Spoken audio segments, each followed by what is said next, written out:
మొత్తం 2019లో ఎన్ని పోలయ్యాయి ఈ పోస్టల్ బ్యాలెట్ ఓట్లు ఎన్ని, 2024కి వచ్చేటప్పటికి ఎన్ని అయ్యాయి, దానికి కారణం ఏంటి, ఇన్ని పెరగడానికి కారణం ఏంటనేది ఒకసారి స్క్రీన్ పైన చూద్దాం. ఎందుకంటే సచివాలయ ఉద్యోగులే 1,30,000 మంది పెరిగారు. ఎస్, ఏపీలో పోస్టల్ బ్యాలెట్ లెక్క ఒకసారి చూస్తున్నాం. 2019లో పోస్టల్ బ్యాలెట్ల ఓట్లు 2,62,000.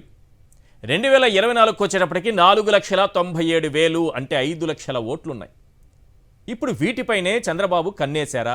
ఆయన కన్నేశాననగానే ఆయనకు అధికారులందరూ సహకరించి కాలు కూడా వేసుకోండి అన్నారా? అందులో భాగంగానే ఇలాంటి ఉత్తర్వులు వస్తున్నాయా అన్న అనుమానాలు అందరిలో ఉన్నాయి. ఎందుకంటే ఈ పోస్టల్ బ్యాలెట్లలో ప్రభుత్వ ఉద్యోగులు ఏదో వాళ్ళకేశారని అంటున్నారు. అది కాదు వాళ్ళ ఉద్దేశం. ఇక్కడ ఏంటంటే దొంగ సిగ్నేచర్లు, ఫోర్జరీ సిగ్నేచర్లతో కొత్తవి కలిపేసేటటువంటి ప్రమాదం ఉంది. అసలైన ఓట్లను బయటకు తీసేటటువంటి ప్రమాదం కుట్ర ఉందేమో అనే అనుమానం వైఎస్ఆర్సీపీ నుంచి వస్తోంది. ఈసారి ఎందుకు 4,97,000కు పెరిగిందంటే అదనంగా సచివాలయ సిబ్బంది ఓట్లు పడ్డాయి. 1,30,000. చంద్రబాబు నాయుడు గారు వినాలి, టీడీపీ నాయకులందరూ వినాలి, టీడీపీ కార్యకర్తలందరూ వినాలి, టీడీపీ అభిమానులందరూ వినాలి. ఏకపక్షం ఎక్కడుంది సార్? అక్కడ 1,30,000 సచివాలయ సిబ్బంది ఓట్లు. ఇక వృద్ధులు 13,700 మంది పెన్షన్లు తీసుకున్నారు. వృద్ధులు ఉన్నారు కదా, 85 ఏళ్ళు దాటితే హోమ్ ఓటింగ్ అవకాశం ఇచ్చారు. వాళ్ళకి ఇంట్లోనే కూర్చొని ఓటు వేసుకోవచ్చు. ఇది పోస్టల్ బ్యాలెట్లు. 13,700 ఏంటి సార్ మీకు పడేది? దివ్యాంగులు 12,700, అత్యవసర సేవల సిబ్బంది 27,000. వీళ్ళు కాకుండా వీడియోగ్రాఫర్లు, కెమెరా అసిస్టెంట్లు, ప్రైవేట్ డ్రైవర్లు మొత్తం కలిపితే 4,97,000. ఏదో మాకే పడింది. మీరు ఏమైనా ప్రచారం చేసుకోండి, అది పోస్టల్ బ్యాలెట్లో లెక్కింపు మొదలైన తర్వాత తెలుస్తుంది. అదంతా పక్కన పెడదాం. ఇప్పుడు ఇందులో పోస్టల్ బ్యాలెట్లకు ఉన్నటువంటి నిబంధనలు ఎందుకు సడలించాలి? ఒక్క ఆంధ్రప్రదేశ్లో మాత్రమే ఎవరో ఒకరు సంతకం పెట్టేస్తే ఓటు చెల్లుతుందని ఎందుకు తీసుకురావాలి ఉత్తర్వులు? ఎస్, మీరేం చెప్తారు సార్ సుందరం శర్మ గారు? 2 అంశాలు ఉన్నాయి. న్యాయస్థానంలో న్యాయబద్ధంగా అడుగు వెనక్కి వేయడం, కుట్రపూరితంగా 2 అడుగులు ముందుకు వేయడం. ఈరోజు జరిగింది అది కోర్టులో. ఈశ్వర్ గారు, మీకు ప్యానెల్లో ఉన్నటువంటి పురుషోత్తం రెడ్డి గారికి, వెంకటేష్ శర్మ గారికి నమస్కారం. ఇవాళ మనం చూడాల్సింది ఏంటంటే చంద్రబాబు నాయుడు గారు ఏ రకమైనటువంటి పద్ధతిని అవలంబించి వ్యవస్థల్ని మారుస్తాడు, లేదా మ్యానిపులేట్ చేస్తాడు, లేకపోతే అధికారులని బెదిరిస్తాడు అనేటువంటి దానికి ఇవాళ చంద్రబాబు గారి యొక్క సెకండ్, ఆయన ఎన్టీ రామారావు గారు అన్నారే, నన్ను మించినటువంటి నటుడు నా అల్లుడు అని చెప్పాడు.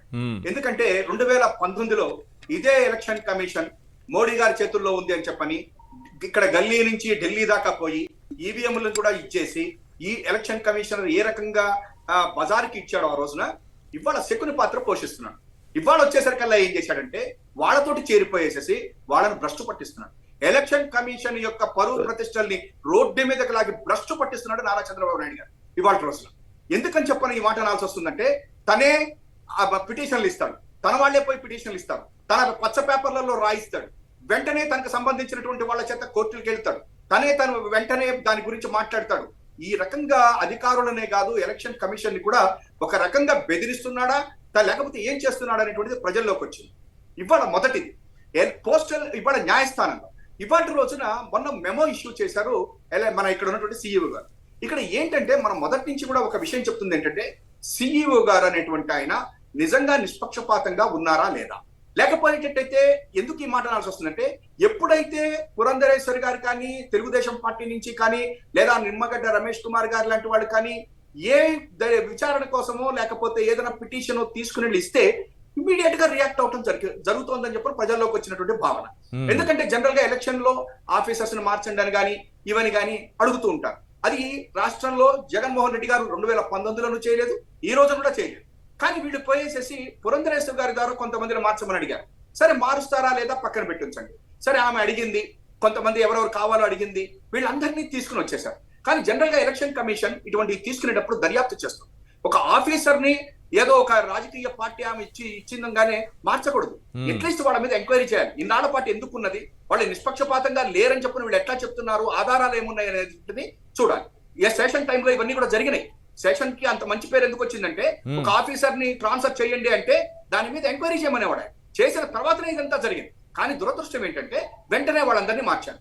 ఓకే, మార్చారు, నిష్పక్షపాతంగా జరగాలని వాళ్ళు కూడా కోరుకున్నారు అనుకున్నారు. కానీ నిన్న హింస జరిగింది ఎక్కడైతే ఆఫీసర్స్ ని మార్చారో అక్కడ మాత్రమే హింస జరిగింది.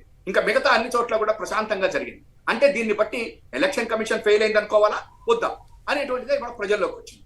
నెక్స్ట్ ఆ తర్వాత నీకు పోస్టల్ బ్యాలెట్స్. అసలు ఆశ్చర్యకరమైనటువంటి ఏంటంటే మనం చూసాం జూలై 19 కేంద్ర ఎన్నికల కమిషన్ ఇచ్చింది, 2023 ఇచ్చింది. మరి ఇవాళ 2024 ఎప్పుడైతే పోస్టల్ బ్యాలెట్స్ అన్నిటినీ కూడా చేసే ముందు రోజునే ఏమని ఇన్స్ట్రక్షన్స్ ఇచ్చారు?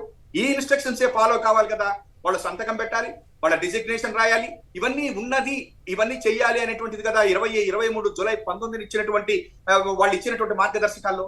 మరి పోస్టల్ బ్యాలెట్లు అయిపోయిన తర్వాత మెమో ఎందుకు ఇష్యూ చేశారు అనేటువంటిదే ఇప్పుడు డౌట్ ఇక్కడ మనకి. ఎందుకు డౌట్ వస్తుందంటే చంద్రబాబు గారి యొక్క శకుని ఇది ఇక్కడ కనిపిస్తా ఉంది మనకి. ఎందుకంటే ఎలక్షన్ కమిషన్ ఎప్పుడైనా సరే ఏదైనా మార్గదర్శకాలు ఎప్పుడు ఇష్యూ చేయాలి? ఎలక్షన్స్ కి ముందర, అంటే బ్యాలెట్ పోస్టల్ బ్యాలెట్ కి దానికి తీసుకుంటానికి ముందరన మీ యొక్క సంతకం లేకపోయినా పర్వాలేదు అనేటువంటిది రావాలి. కానీ ఇప్పుడు ఇక్కడ ఏం చేశారు వాళ్ళు?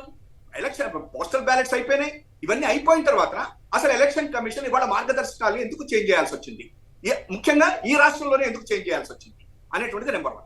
అయితే ఇవాళ రోజున ఎప్పుడైతే న్యాయస్థానంలో ఫైల్ చేశారు ఇచ్చేశారో వెంటనే ఇక్కడ 30వ తారీఖునే, అంటే ఇవాళనే ఆయన ప్రిన్సిపల్ సెక్రటరీ ఆయన ఒక ఇది ఇవ్వటం జరిగింది. చాలా ఆశ్చర్యకరమైనటువంటి అంటే దాంట్లో ఆయన అంటుంది ఏంటి?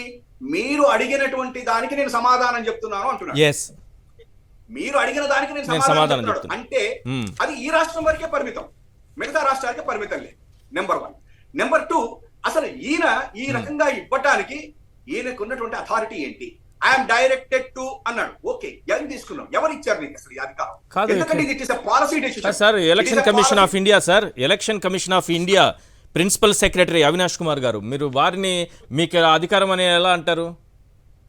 ఒక్క సెకండ్ సార్, ఇప్పుడు ఇక్కడ నేను మాట్లాడుతున్నటువంటిది ఆయన్ని అడగటంలో ఇక్కడ ఏమడుగుతున్నానంటే ఆయన ఏదో ఇచ్చేసేసాడు, నేను కాదు, ఆయన రాసిన దాన్ని మీరు ఇక్కడ చూడాలి. ఇక్కడ ఈయనకి రాశారు, వీళ్ళిద్దరి మధ్య జరిగినటువంటిది, వాళ్ళిద్దరి మధ్య సంభాషణ. I'm directed to refer to number so and so letter అని అడుగుతున్నాను. అంటే ఈయన ఒక లెటర్ రాస్తే ఆయన రిప్లై ఇస్తున్నారు. అంటే ఇటువంటిది పాలసీ డెసిషన్ తీసుకునేటప్పుడు ప్రిన్సిపల్ సెక్రటరీగా ఆయన తీసుకునేటప్పుడు ఈ ఇష్యూని దేశం మొత్తం కూడా ఇంప్లిమెంట్ చేయాల్సినటువంటి అవసరం ఉన్నప్పుడు అంతకంటే ముందు ఆయన అడగాల్సింది ఏంటి తెలుసా సార్? ఇది ఆ రాష్ట్రానికే పరిమితం ఎందుకు? ఇప్పుడు ఒక రాష్ట్రంలో తీసుకున్నటువంటి నిర్ణయాన్ని కేంద్ర ఎన్నికల సంఘం ఎలా సమర్థిస్తుంది అనేది ప్రశ్న. ఎగ్జాక్ట్లీ ఇప్పుడు మనం అంటుంది అదే. ఇప్పుడు ఈయన ఒక తీసుకున్నటువంటి నిర్ణయాన్ని ఈయన ఏమంటున్నారు? అదే దాన్ని మళ్ళా ఇచ్చేస్తున్నాడు. అయితే ఇక్కడ ఇంకొక ట్విస్ట్ ఏం చేస్తున్నాడు? కోర్టులో ఏమన్నా మేము అది మెమో వెనక్కి తీసుకున్నాము అని చెప్తున్నాం. మరి మెమో వెనక్కి తీసుకున్న తర్వాత ఇంకేసరి ఇది ఈ యొక్క లెటర్ యొక్క శాంక్టిటీ ఏముంటుంది? ఇంకా ఉండడానికి లేదు కదా. లేదు. కానీ ఇప్పుడు వీళ్ళు చేస్తున్నటువంటి ట్విస్ట్ ఏంటంటే ఇది తీసుకుని వెళ్ళి రేపు పొద్దున్న మనం ఇప్పుడు ఇవాళ కోర్టులో ఇదంతా అయిపోయి ఇదంతా జరిగిన తర్వాత మీరు చెప్పినట్టుగా ఈ యొక్క లెటర్ నాకు వచ్చింది, ఎలక్షన్ కమిషన్ దగ్గర నుంచి నాకు వచ్చింది, నేను ఇదే ఇంప్లిమెంట్ చేస్తాను అంటాడు. ఈశ్వర్ గారు ఇక్కడ మంచి పాయింట్, ఇంపార్టెంట్ పాయింట్ చెప్తున్నాం.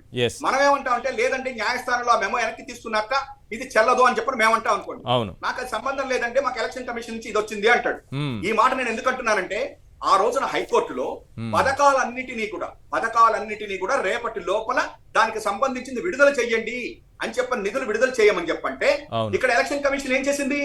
అది పెట్టి మళ్ళీ ఇంకోళ్ళు ఎవరో న్యాయస్థానానికి వెళ్ళి అవన్నీ కూడా అయ్యే దాకా టైం రాత్రి వరకు తిప్పి ఆ రోజు గడిచిపోయేలా చేశారు. చేసి 24 అవర్స్ కోర్టు టైం ఇచ్చింది. మిమ్మల్ని ఈ 24 అవర్స్ వాళ్ళ చుట్టూ కోర్టు చుట్టూ తిరిగేటట్టు, ఈసీ చుట్టూ తిరిగేటట్టు ఆయన చేసుకున్నారు. మీకు పుణ్యకాలం కాస్త గడిచిపోయింది, లేకపోయారు. న్యాయస్థానం అంటే ఇక్కడ ఎంతటి దారుణమైనటువంటి పరిస్థితి అంటే న్యాయస్థానం ఫండ్స్ రిలీజ్ చేయండి అంటే కూడా ఈ రాష్ట్రంలో ఎలక్షన్ కమిషన్ దాన్ని పాటించలేదు, దాన్ని ఇంప్లిమెంట్ చేయలేదు అంటే వీరి వెనక ఎంతటి ధైర్యం. ఇన్పుట్ సబ్సిడీ, రైతులకు ఇన్పుట్ సబ్సిడీ తెలంగాణలో మాత్రం అక్కడ ఎన్నికల అధికారులు ఓకే చేస్తారు, ఆంధ్రప్రదేశ్కి వచ్చేటప్పటికి ఒప్పుకోరిన. పక్క రాష్ట్రంలోనే ఎక్కడో లేదు, బార్డర్ దాటితే బార్డర్ ఈ పక్క విలేజ్కి ఆ పక్క విలేజ్కి మధ్యలో గ్యాప్ ఉంటుంది. ఇది తెలంగాణ, ఇది ఆంధ్ర అని. ఆ గీత ఒకటే, గీత దాటిన వాళ్ళకేమో ఆ పక్కన ఉన్న వాళ్ళకి ఇన్పుట్ సబ్సిడీ వస్తుంది. ఈ గీతకి అవతల ఉన్న ఆంధ్రప్రదేశ్ వాసులకేమో రాదు ఇన్పుట్ సబ్సిడీ, ఆ రైతులకు రాదు. ఒక గీతే. ఈశ్వర్ గారు పోనీ ఆ డెసిషన్ ఏదో ఇక్కడ తీసుకున్నప్పుడు న్యాయస్థానం ఇచ్చేయండి అని చెప్పిన తర్వాత కూడా ఇవ్వలేదు అంటే వాళ్ళకి ఎంత ధైర్యమే కదా సార్. రైతులంటే ప్రేమ, మహిళలంటే ప్రేమ, విద్యార్థులంటే ప్రేమ, అణగారిన వర్గాలంటే ప్రేమ, వాళ్ళకి డబ్బులు రాకుండా చేయడం అంటే ఇష్టం ఉన్నాయి వాళ్ళకి. మామూలుగా ఆ న్యాయస్థానంలో రేపు పొద్దున ఇది ఇంకా మళ్ళా కంటిన్యూషన్ ఏం జరుగుతుందో చూద్దాం. ఇంకొకటి, ఇవాళ రోజున చంద్రబాబు నాయుడు గారు వచ్చేసిన తర్వాత నేను ఇందాక ఒక మాట విన్నాను. ఆయన పోలీసులు ఎలక్షన్ కమిషన్ ని మనం సపోర్ట్ చేయాలన్నట్టుగా ఉంది ఆయన స్పీచ్ అంతా కూడా. నాకు అర్థం కాలే ఎలక్షన్, అందుకే నేను ఇందాక ఫస్ట్ చెప్పాను అనమాట, నన్ను మించిన నటుడు నా అల్లుడు అని. ఇప్పుడు ఎలక్షన్ కమిషన్ ని పోలీసుల్ని వెనకేసుకు రావాలి. ఎందుకు వెనకేసుకుని రావాలి? ఇంకొకటి కూడా చెప్పాల్సి ఉందండి ఇక్కడ. నిన్న పిన్నెల్లి రామకృష్ణారెడ్డి గారి పోలింగ్ బూత్ కు సంబంధించినటువంటి సబ్జెక్ట్ కరెక్షన్ ఆర్ఓ గారిని సస్పెండ్ చేయడం జరిగింది. మరి మిగతా 9 బూతులకు సంబంధించినటువంటి ఆర్ఓలను ఎందుకు తీసేయలేదు? మరి వాళ్ళని ఎందుకు ఉంచారు అంటే ఏదో ఒక సంథింగ్ ఇక్కడ జరుగుతా ఉంది, అన్బయాస్డ్ గా ఉంది, మొత్తం కూడాను విచక్షణ ఒక పక్కకి వెళ్తున్నట్టుగా కనిపిస్తా ఉన్నది అనేది వాళ్ళ ప్రజల్లో వచ్చినటువంటి మాట. ఇంకొక మాట చివరిలో చెప్పాల్సింది ఏంటంటే, నిజంగా ఎలక్షన్ కమిషన్ చేస్తున్నటువంటిది ఎంత తప్పు అంటే, నేను సంతకం పెట్టాను, ఎవరిదా సంతకం? నా పేరు రాసి ఇది చేయాలి. మనకు ఒక చిన్న ఉదాహరణ చెప్తాం, మనం మామూలుగా ఉన్నటువంటి మన అందరికి అర్థమండి. మీరు బ్యాంకుకి వెళ్ళి ఒక డీడీ తీసుకుంటారు, ఆ డీడీ కింద సంతకం పెడతాడు. ఆయన పెట్టిన తర్వాత తన కోడ్ నెంబర్ వేస్తాడు. కోడ్ నెంబర్ వేస్తాడు అంటే ఆ కోడ్ కనుక చూసి, ఇందాక వాళ్ళు చెప్పారే వాళ్ళకి వచ్చిన పుస్తకం ఇదిలో అక్కడ చూస్తే ఆ కోడ్ ఏ బ్యాంకులో ఇష్యూ అయింది, అతని ఆఫీసర్ ఎక్కడ ఉన్నాడు, ఆ ఆఫీసర్ ఎవరు అనేటువంటి మొత్తం వస్తాయి. అందుకోసమే కదా ఇవాళ రోజున ఆయన పేరు రాయమంటున్నాం, డిజిగ్నేషన్ రాయమంటున్నాం. స్టాంప్ లేకపోయినా పర్వాలేదు అనేటువంటిది మనం మాట్లాడుతున్నాం. మనం ఓటేస్తే మాత్రం మనకి ఇంకు పెట్టేది కూడా జాగ్రత్తగా చూసుకోవాలి. వీళ్ళు పోస్టల్ బ్యాలెట్ వేసే వాళ్ళకి అధికారి సంతకం పెట్టి ఆయన ఏంటో ఆ ముద్ర మర్చిపోతాడట, పేరు రాయడం మర్చిపోతాడట, ఆయన డిజిగ్నేషన్ రాయడం మర్చిపోతాడట, పోస్టల్ బ్యాలెట్ మాత్రం వెళ్ళిపోతుందట కౌంటింగ్. అయితే ఇప్పుడు ఇవాళ చంద్రబాబు నాయుడు గారు దీని మీద ఎందుకు గట్టిగా చేస్తున్నారు అంటే, ఆయన మనకు అనుకున్నట్టుగా ఎగ్జిట్ పోల్స్ అనేటువంటిది మొదట ఇప్పుడు చెప్పాడు, వాటిని పట్టించుకోమాకండి, వాటి గురించి ఏం వద్దు, మనకి ఎగ్జిట్ పోల్స్ కాదు ఎగ్జాక్ట్ పోల్స్ అన్నాడు. ఎగ్జాక్ట్ పోల్స్ రోజున తను హింస లేదంటే అక్కడ సరిగ్గా కౌంటింగ్ జరగకుండా చెయ్యాలి అంటే మీకు స్టార్టింగ్ ఇదే అవుతుంది, బ్యాలెట్ బాక్సుల దగ్గర ఈ పోస్టల్ బ్యాలెట్ స్టార్ట్ అవుతుంది. ఇక్కడ అక్కడ కౌంటింగ్ జరగనివ్వకుండా అడ్డం పడతారు. ఈ కౌంటింగ్ జరగనివ్వకుండా అక్కడ ఉన్నటువంటి, ఇప్పుడు మనం చూసాం పల్నాడులోను లేకపోతే కొన్ని చోట్ల తెలుగుదేశం పార్టీ వాళ్ళు మొట్టమొదటిగా వచ్చి వైఎస్ఆర్సీపీ వాళ్ళ మీద అటాక్లు చేశారు, అవన్నీ చూసాం మనం. ఎప్పుడైతే ఇవన్నీ బ్యాలెట్ బాక్స్ పోస్టల్ బ్యాలెట్ తోటి కనుక కౌంటింగ్ కనుక ఆగిపోయేటట్లయితే అది వాళ్ళ చంద్రబాబు నాయుడు గారు చేయబోతున్నటువంటి ఇది అని చెప్పండి. అంతేకాదు చివరిగా ఒకటే చెప్తాను, చంద్రబాబు నాయుడు గారు ఇవాళ రోజున కౌంటింగ్ అనేటువంటిది నిష్పక్షపాతంగా నిర్విరామంగా మామూలుగా జరిగేటువంటి దానికి ఈ బ్యాలెట్ పోస్టల్ బ్యాలెట్ తీసుకుంటారు కాబట్టి మనం కొంతవరకు, అంటే ఇట్ ఈస్ మై పర్సనల్, నేనేమంటున్నానంటే అసలు పోస్టల్ బ్యాలెట్ లెక్క కౌంటింగ్ ని జనరల్ గా మనం ముందర లెక్క పెట్టడం అయిపోయిన తర్వాత చేస్తే కొంతవరకు మంచిదేమో అని అనిపిస్తుంది. ఎందుకంటే లేకపోతే డెఫినెట్ గా హింస చెలరెగొడతాడు. ఈ ఉత్తర్వులు మళ్ళీ కొత్తగా తీసుకురావాల్సి వస్తుంది. దాంట్లో వాళ్ళకి అనుకూలంగా మళ్ళీ ఏం మార్చేస్తారు కొత్త ఉత్తర్వులు అంటే చాలా జాగ్రత్తగా ఉండాలి. అందులో కూడా ఏదో మతలబు ఉంటుంది సార్, చాలా జాగ్రత్తగా ఉండాలి.